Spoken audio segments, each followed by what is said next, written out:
যেতে পারলাম না, অনেকই দেরি হয়ে গেছে, কাল যাবো খন।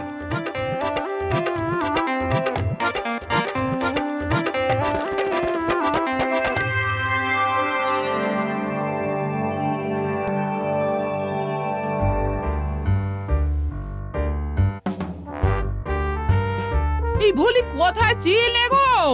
আমি খালি চিন্তা করছি। এই সকালে যখন হাঁটতে বার হলাম, বুঝলে গিন্নি। কি কাণ্ড, এখন এই গিন্নির পাল্লায় পড়ে সকালবেলায় আমাকে বায়ু সেবন করতে হচ্ছে কেন? না আমি নাকি দিন দিন মোটা হয়ে যাচ্ছি?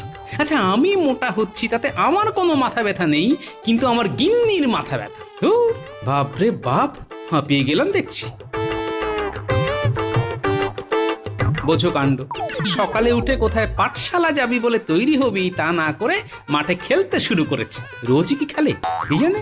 আমি হয়তো ঘুম থেকে দেরি করে উঠি বলে জানতে পারি না।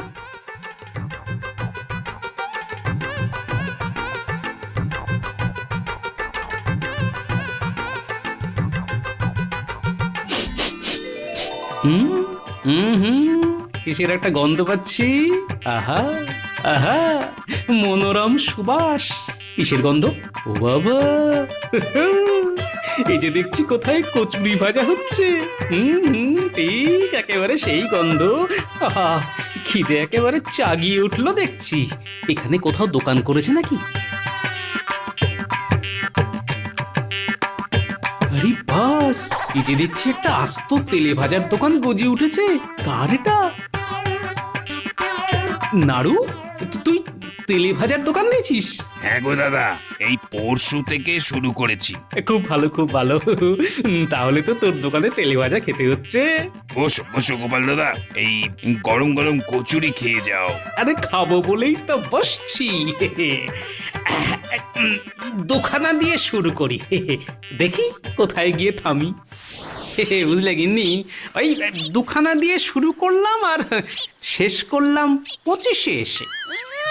25 খানা কচুরি খেলে, আরে আমি ভাত নিয়ে বসে আছি। এই যে আমার কর্তা কখন আসবে আর দুটি ভাত খেয়ে রাজবাড়ি যাবে। হ্যাঁ গো, তুমি কি খাবার সময় একবারও আমাদের কথা ভাবলে না?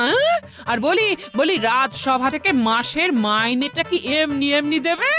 আহা, বিকেলে তোমাদের নিয়ে যাবো তো, তখন যা পারো খেও। বিকেলে আছে